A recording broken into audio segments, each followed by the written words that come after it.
আজকে আমার জান বাচ্চাটা বায়না ধরেছে সে বড় একটা সাইজের কোয়েল পাখি ডিম ভাজা খাবে, তো তার জন্যই একটা মাটির চুলায় চলে গেলাম ডিমটা ভাজি করার জন্য।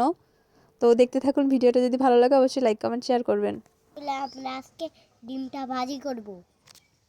আমরা একটু উল্টে চালাবো। তো এখন চুলাটা জ্বালিয়ে নিলাম, যার পরে বিগ সাইজের একটা কড়াই দিলাম চুলার উপরে। এখন তেল দিলাম কড়াইতে।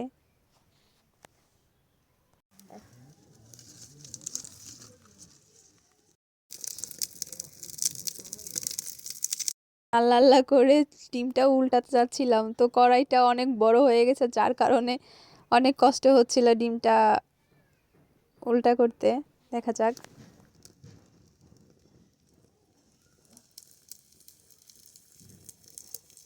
যাই হোক, লাস্ট পর্যন্ত আমার ডিম ভাজাটা কিন্তু অনেক সুন্দর হয়েছে। কারা কারা এই বিগ সাইজের ডিমটা খাবেন চলে আসেন, দেরি করে আসলে কিন্তু ভাগে পাবেন না।